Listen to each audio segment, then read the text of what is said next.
Hi folks, Sam Green here. Welcome. I'm going to do it's about a 30-minute demo here, maybe a little bit longer with all of the shots at the end. I have a panel here. This is 6 by 12, so really quite small. And this is canvas with, it's actually oil primed a few times over, mounted on a MDF board.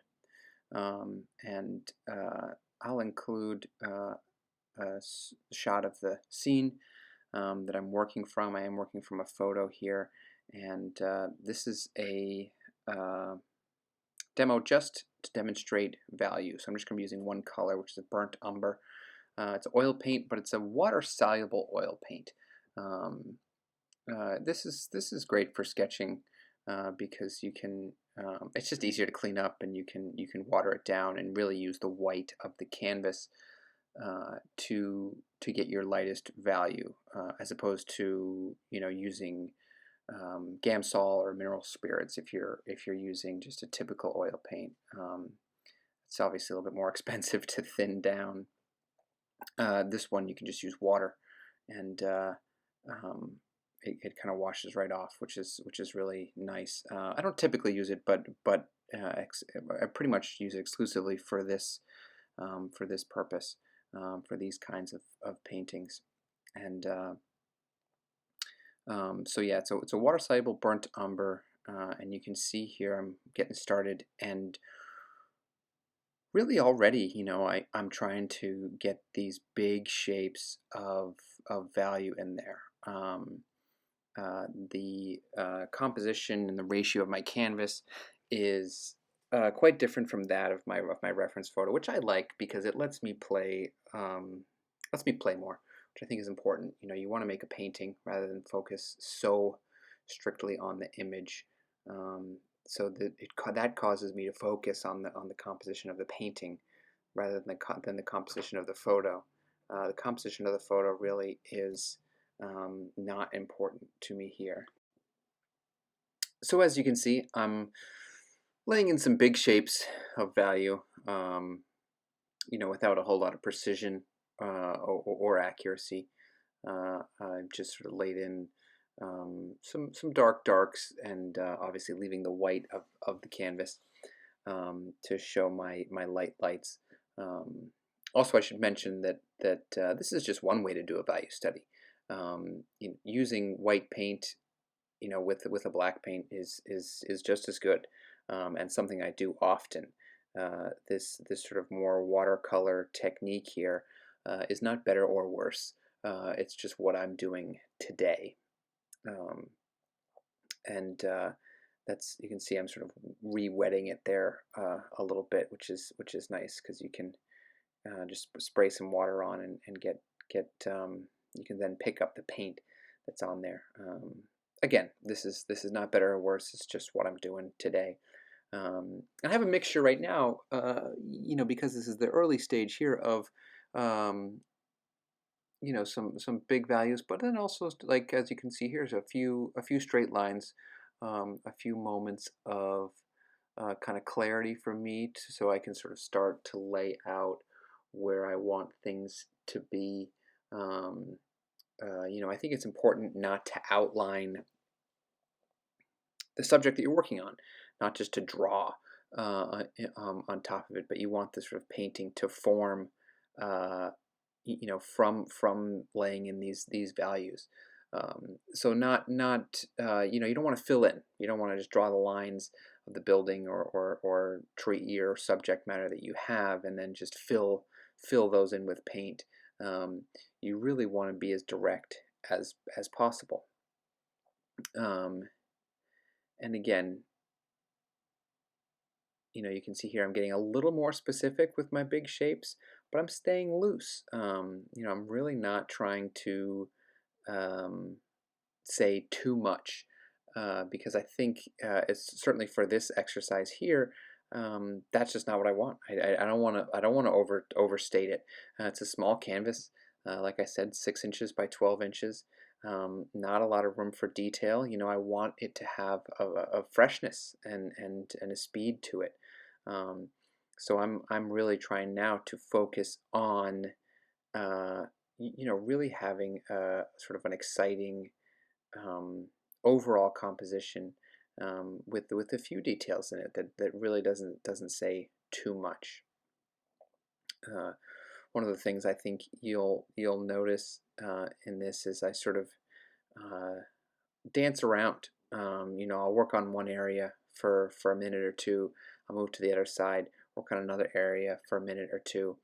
I think that's an important thing to do. I would caution folks away from just working on the left side until that's done and then moving to the right side.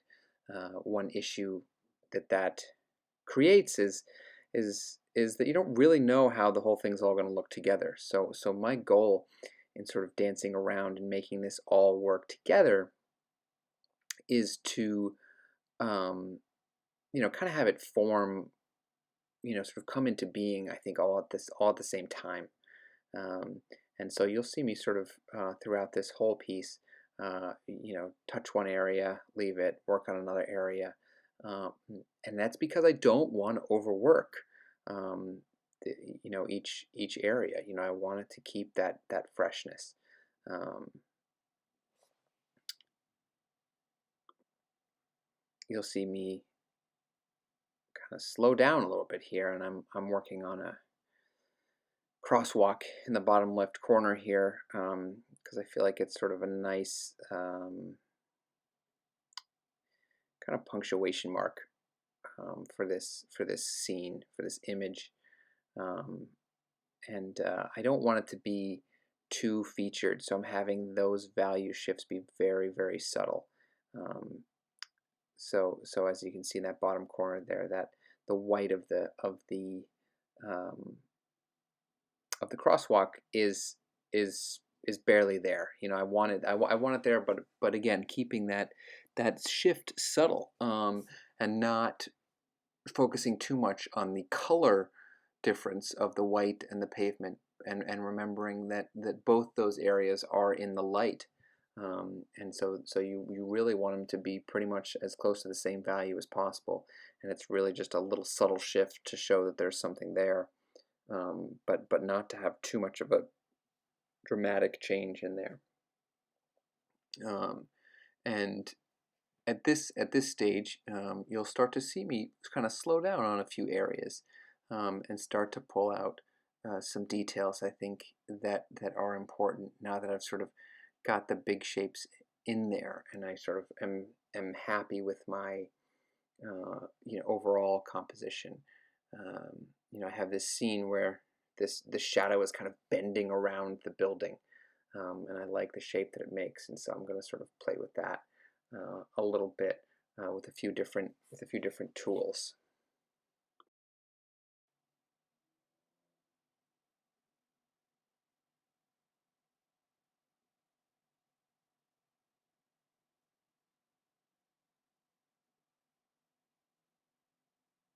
As you can see, I'm trying to show, and you'll see me struggle with this a little bit. I'm trying to show the bend in the building, the corner of the building, um, with two corners being in light, and then also both corners having a shadow on it as well.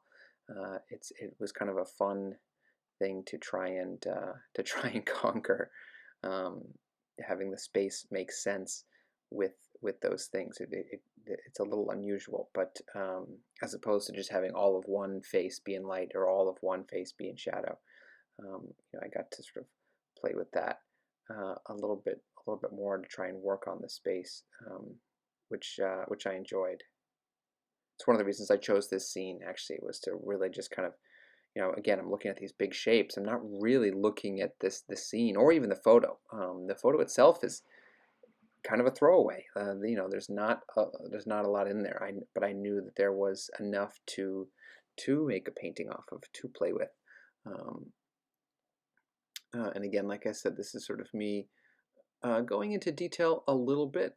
You'll constantly see me pull back here, to not overstate things. you know, lay them in and move on, lay them in and move on, and not over painting. Um, and again, I've moved around quite a few times in the past few minutes. I'm on the curb here. I was just at the sort of line in the building there. I was working on a window a few moments before, and so there's all kinds of it's important to jump around. I think because again, I'm not trying to get one area perfect and then move on. I really want the whole thing to work together.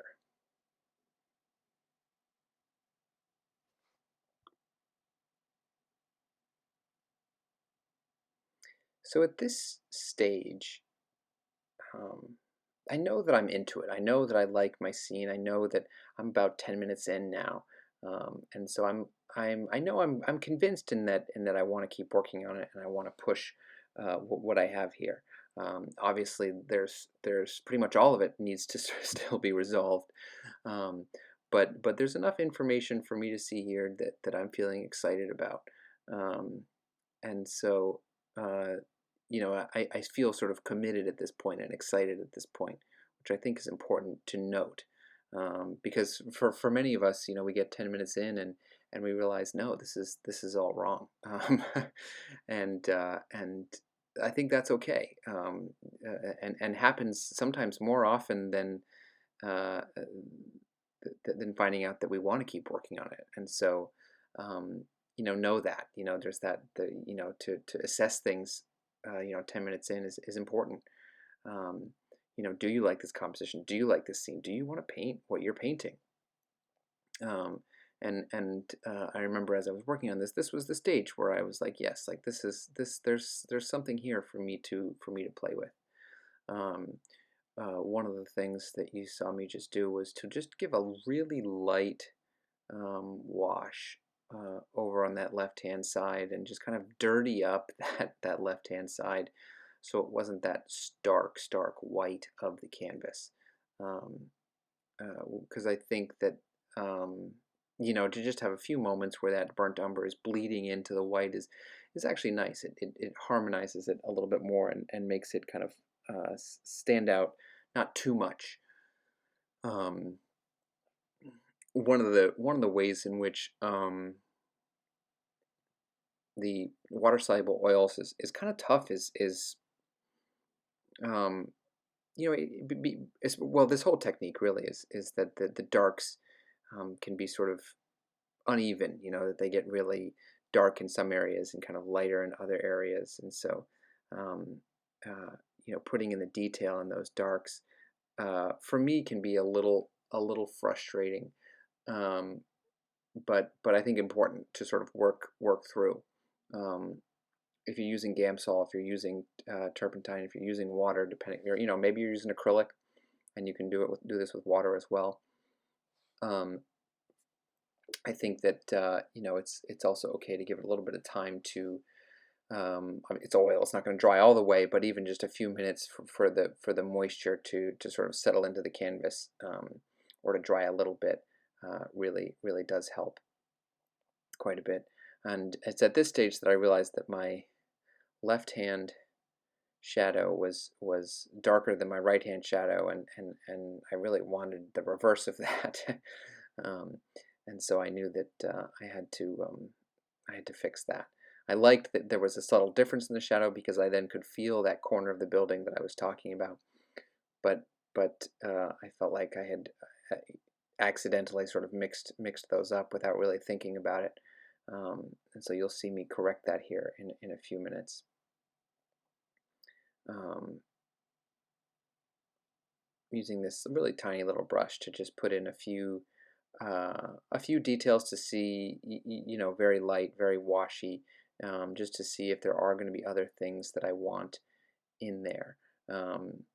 Again, my concern is overdoing it. I want to finish this painting. It's my goal. I want to finish this painting quickly.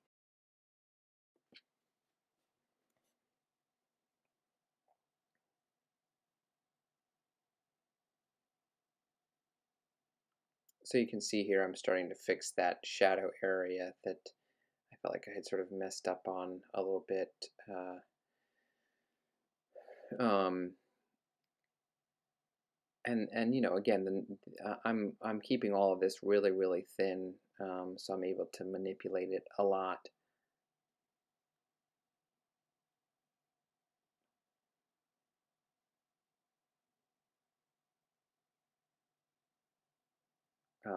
You also see me rotate with tools throughout this. I'm using a really thin brush, kind of a medium-sized brush. I've sprayed some water on it. I've used a squeegee. I use a rag. One of the things I think is really important is to mix up those tools so you're not getting that repetition of tool mark over and over again, because that creates a sort of stylized effect, you know, over top of an image, which is not really what I want. I want to be sort of switching between tools and finding new ways to address different areas of the painting and of the image. Um, the water soluble um, is a great way to use. Excuse me, the water soluble oils.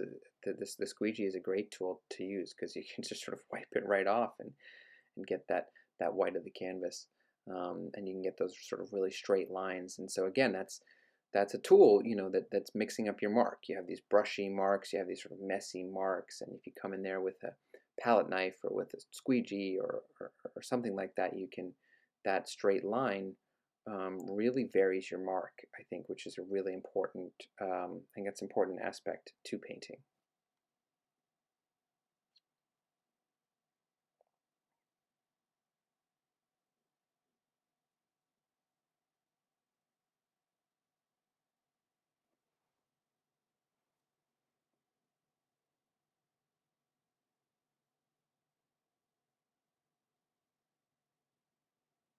You've seen me use a ruler a few times throughout this. Um, I think it's a great tool. I think it's just not a good tool to lean on. And what I mean by that is you don't want all your lines perfectly straight. It's okay to have a few that are sort of painterly and crooked, and if you've got a ruler going throughout the whole thing, it can really, I think, be quite distracting.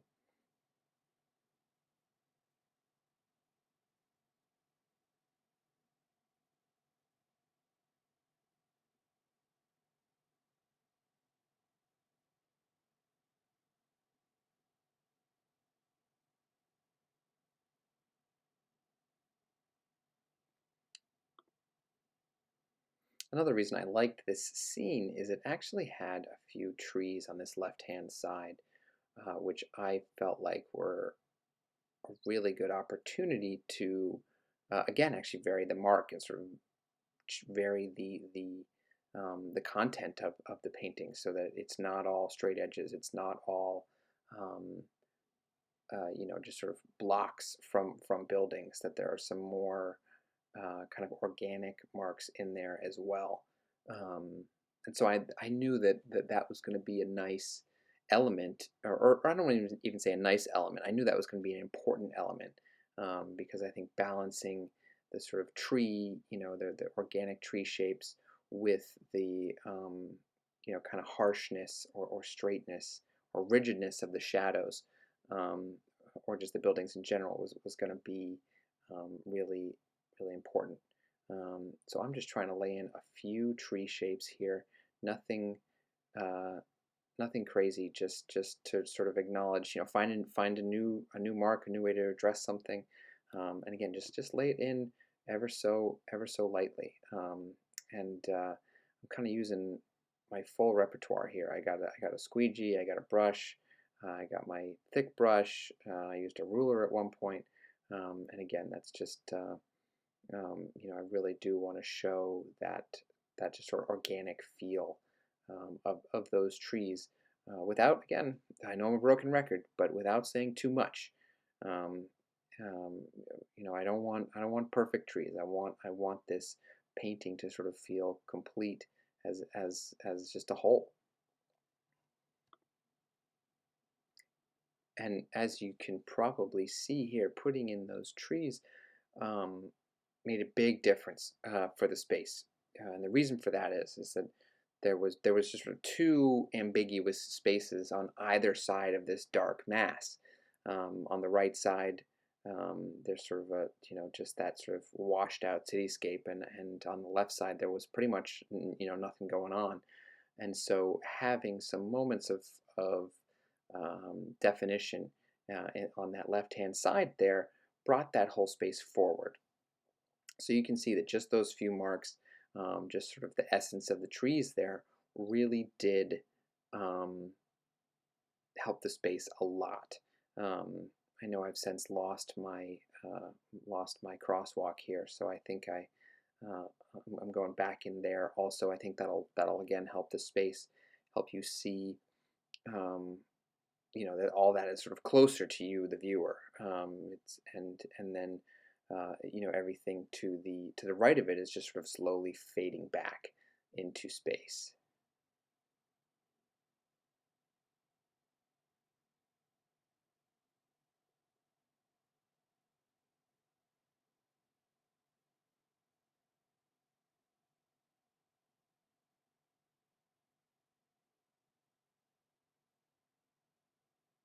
Again, trying to keep that value shift very subtle. Um, Acknowledging that there is a color shift there, but not really a shift in light. So I'm trying to be real delicate with that moment there, which I think is important.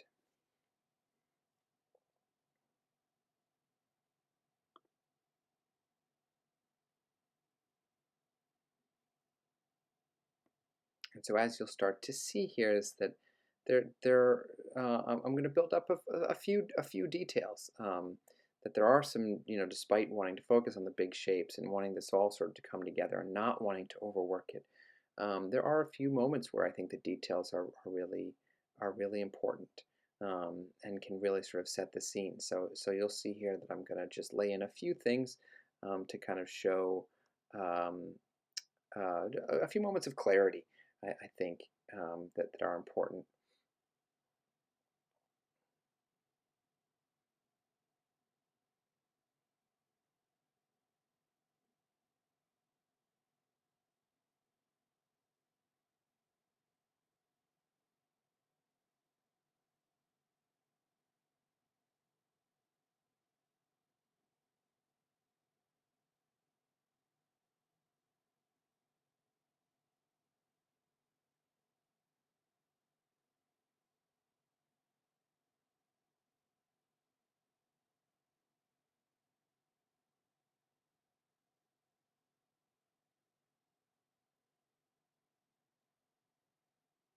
And again, these are still pretty big marks. I'm not nothing I'm doing is sort of painstakingly slow. I think I'm taking my time a little bit more now, but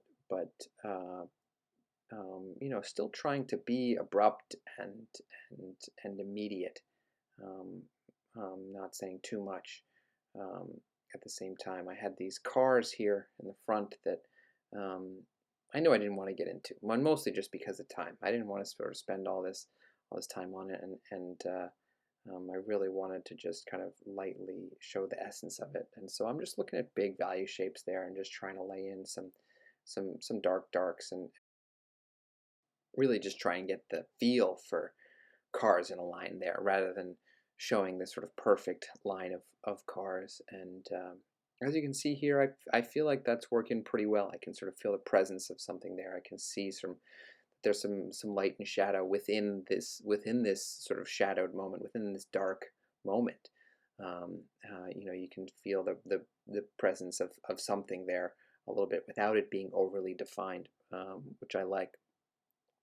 Uh, and so at this point, being about 20 minutes into this painting, I am looking I'm looking to wrap it up. I'm looking to finish it. And so I'm thinking about what it needs to be done. Um, I know that the building has in the dark areas, there's some moments where the paint is kind of overly high and overly thick. And what I mean by high is that the paint is kind of building up a lot, um, and it's sort of not really as smooth as some other parts of the painting, and that's bugging me a little bit. So as you'll see here, I'm going to take my big brush and just sort of lightly go over a few areas and just flatten some of those high points, some of those mountains of paint just a little bit, um, which is tough to see on camera, but it just softened it a little bit for me, which was important because I didn't want that to be overly in focus. Um, Again, this is, as you can see here, I'm just sort of breaking up that line there of the corner of the building. I think moments like that are helpful to not have this sort of perfectly continuous line, but um, to have sort of the ghost image of it there. So kind of breaking that up. And so lastly, for those of you that remember, there was a car in the front, there, sort of half in shadow and half in light, and the whole time, I obviously haven't talked about it yet. I was sort of thinking to myself, like, do I add this car? Do I not add this car? How important is this to the painting? Is it going to make it too much of a scene? Is it going to make it too much of make it feel like too much of a photo? Because it really wasn't, um, it really didn't talk about or help me illustrate the parts of the painting or the parts of the image that I thought were most interesting. It was sort of a character in the story, so to speak, that was not as important to me. That being said, I had to try, and especially for demo purposes, I thought it was helpful to sort of lay that in to sort of see what that see what that would look like. And you'll see me laying it in here. I'm almost with that same balance as I was trying to approach the whole painting with, which is, um, showing the car, showing a real sense of structure, a sense of light and shadow, um, but not again not going too far. Not feeling like this car is sort of cut and paste onto this painting. Especially adding it so late into the painting. I mean, typically I would have suggested that this be included right out of the gate. But I was sort of curious about what it would do to the piece, and so I decided to add it in um, to see how it would go.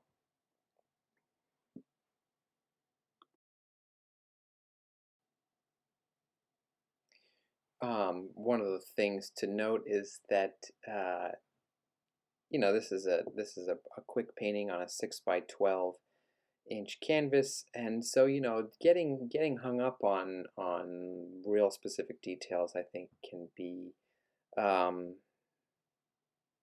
it can really sort of kill a painting, actually, which I think I've mentioned a few times. And you know you, you can sort of see a little bit what I'm talking about as this car is starting to form. That there's I've kind of invented and not invented but invited a new language into this piece with this car. The language that I'm using with this car isn't really the same language I'm using everywhere else. There's some really sort of specific detail. Granted, it's not all perfect, but there's some really specific detail that doesn't really show up in other parts of the painting, and so it causes the eye to sort of question this reality that I've created. Um, that's not to say I don't like it, I was sort of feeling like it was not really serving the painting as much as I wanted it to. Um, and so, as you can see here, I decided, I sprayed it with a little bit of water, again, water soluble oil paint, and decided to just take it right out. It's the joy of oil painting, is that this stuff is fair. You can manipulate it a lot. I was happier with the scene without that car. I felt like it added it sort of became a main character um, when it was that was never my intent. And so you can sort of see me erase it here. So I'm backtracking. I'm going back to where I was, and you'll sort of see me wrap up and finish the painting here, kind of going backwards. And I think that's important to note that sometimes I would go so far as to say often, less is more. That a painting doesn't always just need more and more and more and more to be better or to be complete. Sometimes you actually need to remove elements and make it simpler uh, to, uh, to sort of reach that stage of of completion. Um, I knew at this stage I was so relieved that I had taken that card out because um, again it really wasn't serving the painting in any way. It maybe was serving the scene, but not the painting. And so at this point, I'm really just trying to sort of fix this area and make this look a little bit cleaner again, because I do want some clear moments of definition and some clear moments of detail, um, but not something like a car. I think I just really am trying to get some specific moments here um, in the shadows. You can see having that shadow bend around the sidewalk, and then onto the curb and then onto the street, and how it isn't one perfect continuous line, that it's a little bit broken there. Um, details like that are subtle, but I think go a long way to just show the different planes in a painting.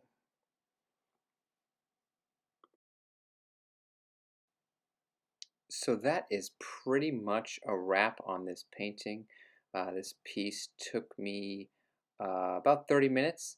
I probably could have saved some time if I had just not done that car, but I think that was a good demonstration and a good way to uh, kind of illustrate what happens in real time.